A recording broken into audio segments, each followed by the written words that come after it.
دل کا سخت ہو جانا یہ ایک بیماری ہے، اور ہر بیماری کا علاج ہوا کرتا ہے۔ تو ظاہر ہے جب یہ بیماری ہے تو اس کا بھی علاج موجود ہے، اور اس کا علاج خود شریعت اسلامیہ میں موجود ہے۔ علماء نے اس کے کئی علاج ذکر کیے ہیں، ان میں سے سب سے پہلے سر فہرست جو علاج ہے وہ کثرت تلاوت قرآن ہے۔ آپ صلی اللہ علیہ وسلم نے ارشاد فرمایا کہ ان هذه القلوب تصدأ كما يصدأ الحديد اذا اصابه الماء قیل یا رسول اللہ وما جلاؤها قال کثرت تلاوت القرآن وذکر الموت۔ حضور صلی اللہ علیہ وسلم نے ارشاد فرمایا جیسے لوہا خراب ہو جاتا ہے جب اس کو پانی لگتا ہے، ویسے دل بھی خراب ہو جاتا ہے، تو لوہے کے زنگ اتارنے کا بھی علاج موجود ہے۔ چونکہ اس سے بحث نہیں ہے اس لیے حضور نے اس کا علاج ذکر نہیں کیا۔ صحابہ کرام نے سوال بھی نہیں کیا یا رسول اللہ اچھا لوہے کو زنگ لگتا ہے تو کیسے اترتا ہے؟ حضور جو بات سمجھا رہے ہیں صحابہ نے بھی اسی کا جواب پوچھا ہے کہ دل بھی زنگ آلود ہو جاتے ہیں۔ تو جب پوچھا تو آپ صلی اللہ علیہ وسلم نے فرمایا کہ دلوں کا زنگ اترتا ہے کثرت قرآن کی تلاوت، اور دوسرے نمبر پر موت کو کثرت سے یاد کرنا، کہ انسان کثرت سے قرآن کریم کی تلاوت کرے۔ خود نبی کریم صلی اللہ علیہ وسلم جو ہے کثرت سے قرآن پاک پڑھا کرتے تھے، اور قرآن کی آیات کا جو اثر حضور صلی اللہ علیہ وسلم پہ ہوا کرتا تھا وہ احادیث کی کتب میں موجود ہے۔ اور قرآن سے دل کیسے نرم ہوتے ہیں؟ اللہ تعالیٰ ارشاد فرماتے ہیں کہ اللہ نزل احسن الحدیث کتابا متشابہا مثانی تقشعر منہ جلود الذین یخشون ربهم ثم تلین جلودهم وقلوبهم الى ذکر اللہ ذلک ھدی اللہ یہدی بہ من یشاء۔ کہ اللہ نزل احسن الحدیث، اللہ نے سب سے بہترین کتاب، سب سے بہترین بات نازل فرمائی، کتاب متشابہہ جس کے مضامین ملتے جلتے ہیں، بار بار قرآن کریم میں مضامین تکرار کے ساتھ موجود ہیں۔ تقشعر منہ جلود الذین یخشون ربہم، جب قرآن کی تلاوت لوگ سنتے ہیں تو خوف سے وہ کانپ اٹھتے ہیں۔ پھر ثم تلین جلودہم وقلوبہم، ان کے بدن اور ان کے دل نرم ہو کر الی ذکر اللہ، اللہ کی یاد کی طرف متوجہ ہو جاتے ہیں۔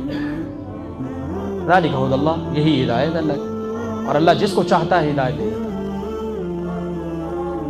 تو یہ قرآن کے الفاظ کی تاثیر ہے، جیسے کوئی دوائی کھاتے ہیں اس کی تاثیر ہوتی ہے، تو اسی طرح قرآن کے الفاظ کی تاثیر ہے کہ اسے دل نرم ہو جاتے ہیں۔ ایک مرتبہ نبی کریم صلی اللہ علیہ وسلم نے حضرت عبداللہ بن مسعود رضی اللہ تعالی عنہ کو کہا قرآن سناؤ۔ مختصر یہ حضرت عبداللہ بن مسعود رضی اللہ تعالی عنہ نے قرآن کریم سورۃ النساء پڑھنا شروع کی۔ کہتے ہیں میں پڑھ رہا تھا تو جب میں اس آیت پہ پہنچا فَكَيْفَ إِذَا جِئْنَا مِن كُلِّ أُمَّةٍ بِشَهِيدٍ وَجِئْنَا بِكَ عَلَىٰ هَٰؤُلَاءِ شَهِيدًا، تو نبی کریم صلی اللہ علیہ وسلم کی طرف میں نے دیکھا تو آپ صلی اللہ علیہ وسلم کی آنکھوں سے آنسو بہہ رہے ہیں۔ حضرت ابو ذر غفاری رضی اللہ تعالیٰ عنہ ارشاد فرماتے ہیں ایک مرتبہ آپ صلی اللہ علیہ وسلم نے رات کے وقت نماز میں ایک آیت شروع کی، ان تعذبہم فإنہم عبادک وإن تغفر لہم فإنک انت العزیز الحکیم۔ یہ حضرت عیسیٰ علیہ السلام کے بارے میں آتا ہے سورۃ المائدہ کے اندر کہ وہ اپنی امت کے بارے میں کہیں گے یا اللہ ان کو بخشنا چاہیں تو بخش دیں، اگر آپ نہ بخشیں تو آپ کی مرضی۔ ان تعذبہم فإنہم عبادک، اگر آپ ان کو عذاب دینا چاہیں تو یہ آپ کے بندے ہیں، اور اگر آپ ان کو معاف کر دیں تو آپ غالب حکمت والے ہیں۔ ساری رات آپ صلی اللہ علیہ وسلم یہ آیت پڑھتے رہے، روتے رہے۔ وہ کون سی چیز تھی جس نے عمر بن خطاب جیسے سخت دل انسان کو نرم کیا تھا، جس کے دل کو زرخیز کیا تھا اسلام کو قبول کرنے کے لیے، جس کا دل نرم ہوا؟ سورۃ طٰہٰ کی آیات۔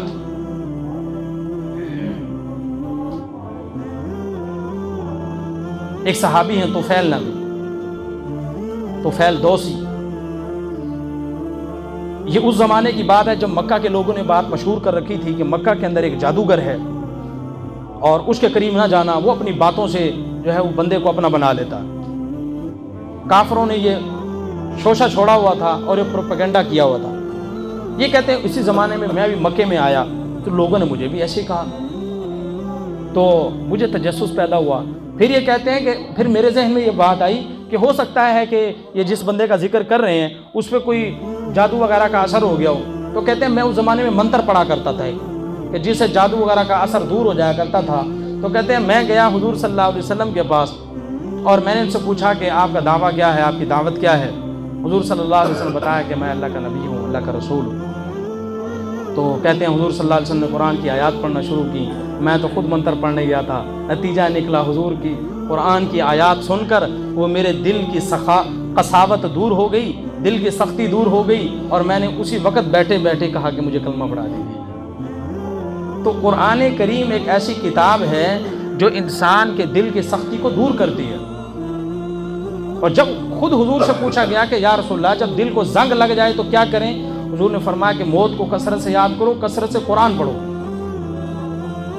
اور اگر قرآن کریم کو سمجھ کر کے پڑھا جائے, ترجمے کے ساتھ پڑھا جائے, جہاں جنت کا ذکر ہے, جہنم کا ذکر ہے, کہاں وعید ہے, کہاں وعدہ ہے, تو جو اللہ تعالیٰ نے جس انداز کے ساتھ باتیں کی ہیں انسان جب ان کو سمجھتا جائے گا تو اس کے اور اپنے فائدے ہیں. تو یہ قرآن کریم کی تاثیر ہے کہ اس سے انسان کا دل نرم ہوتا ہے. عربوں کے بارے میں یہ مشہور ہے ہمارے ہاں, ہم عجیب عجیب ان کو کہتے رہتے ہیں عرب لوگ ایسے ہیں ایسے ہیں, لیکن آج بھی وہ دینی عبادات کے اندر ہم سے آگے ہیں. ہر طرح سے آپ ان کو دیکھیں, جو لوگ وہاں جاتے ہیں وہ بتاتے ہیں صدقہ خیرات ہو, کیوں؟ اس لیے کہ قرآن پڑھتے ہیں وہ اور اس کا اثر ان کے اوپر ہوتا ہے. اور ہم جو بڑے بڑے دین کے دعوے دار ہیں, سال بھر ہم سے تو رمضان میں بھی قرآن ختم نہیں ہوتا. تو قرآن نہ پڑھنے کی وجہ سے ہمارا دل سخت ہو چکا ہے, پھر ہمیں سمجھ بھی نہیں, اور ان کے بچے کو پتا ہے کہ قرآن میں کیا لکھا ہوا ہے, اس لیے ان کے دل نرم.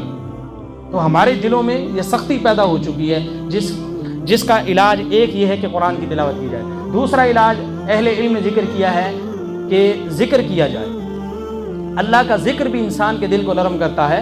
چنانچہ ہم دیکھتے ہیں جو صوفیاء ہوتے ہیں, جو اللہ کا ذکر کرتے ہیں, جب ہم ان کی مجلس میں بیٹھتے ہیں تو وہی سادہ سادہ باتیں وہ کرتے ہیں اور خود بھی روتے ہیں اور دوسروں کو بھی رلاتے ہیں. تیسری چیز جو انسان کے دل کی سختی کو دور کرتی ہے وہ آخرت کے بارے میں فکر کرنا ہے, کہ جو انسان آخرت کی فکر کرے گا اس کا دل نرم ہو جائے گا. ایک مرتبہ صلی اللہ علیہ وسلم نے صحابہ کرام کو ہنستے ہوئے دیکھا تو وہ کہا کہ اکثروا ذکر حازم اللذات یعنی الموت, لذتوں کو توڑنے والی چیز کو کثرت سے یاد کرو یعنی موت کو کثرت سے یاد کیا جائے. قبروں کی زیارت کی جائے. اہل علم نے ایک طریقہ یہ بھی لکھا ہے کہ دل کو نرم کرنے کا, کہ قبرستان جائیں گے تو انسان کا دل نرم ہوگا. خود حدیث میں آتا ہے کہ تم قبروں کی زیارت کیا کرو اس لیے کہ یہ موت کی یاد تازہ کرا دے. لیکن ہمارے ہاں تو سلسلہ ہی کچھ اور ہے. ہمارے ہاں تو قبریں پکی ہونا شروع ہو گئیں. اب وہ قبرستان رہا ہی نہیں, اب وہ گلستان بنانا شروع کر دیا. حالانکہ قبرستان کو قبرستان ہی رہنے دیا جائے تاکہ اجڑی ہوئی قبروں کو, پھٹی ہوئی قبروں کو, نشانات مٹی ہوئی قبروں کو دیکھ کر انسان ایک بار لرز جائے اور اسے آخرت یاد آئے. ہمارے ہاں تو ماربل لگا دیا, پھول رکھے ہوئے, سب بدعات اور رسمیں ہیں. نبی کریم صلی اللہ علیہ وسلم نے سختی سے منع فرمایا. قبر میں صرف اتنا ہے کہ تھوڑی سی قبر اونچی کر دی جائے کوہان کی طرح, بس یہ نشان رہے کہ یہ قبر ہے, مٹتا ہے تو مٹ جائے نشان. اور آخری چیز جو اہل علم نے لکھی ہے کہ جس سے انسان کا دل نرم ہوتا ہے, دل کی سختی دور ہوتی ہے, وہ ہے جو لوگ صحیح معنوں میں اہل اللہ ہیں ان کی صحبت اختیار کی جائے. اہل بھکا کی صحبت اختیار کی جائے, جو خود تنہائیوں میں بھی روتے ہیں اور دوسروں کو بھی رلاتے ہیں. ایسے لوگوں کی صحبت اختیار کرنے سے انسان کا دل نرم ہوتا ہے. اور اللہ کی محبت میں آخرت کو یاد کر کے اپنی بدعمالیوں پر ندامت کی صورت میں رونے سے انسان کا دل نرم ہوتا ہے. تو ہم ذرا اپنے بارے میں سوچیں, اپنے بارے میں غور کریں. اللہ کی یاد میں ہمارے کب آنسو نکلے تھے, کب روئے تھے ہم؟ دنیا کی پریشانیوں پہ تو ہمارے آنسو بھی بہت جلد نکل آتے ہیں, بہت جلد پریشان ہوتے ہیں. لیکن اللہ کی محبت میں یا اپنے گناہوں کو یاد کر کے, اپنی قبر کو یاد کر کے, آخرت کو یاد کر کے کتنی مرتبہ ہم روئے. تو میرے بھائیوں, یہ رمضان کا مہینہ, یہ قرآن کا مہینہ ہے, یہ کثرت تلاوت قرآن کا مہینہ ہے, یہ کثرت اذکار کا مہینہ ہے, یہ دلوں کو بنانے کا مہینہ ہے. ہمارے ہاں تو ہم نے ٹھان لیا ہے کہ ہم نے پیٹ سنوارنا ہے, جبکہ رمضان دل سنوارنے کا مہینہ ہے, پیٹ سنوارنے کا مہینہ نہیں. رمضان المبارک کا جو مہینہ ہے وہ نت نئی ڈشز اور ریسیپیز بنانے کا مہینہ نہیں، بلکہ وہ تو دلوں کو بنانے کا مہینہ ہے۔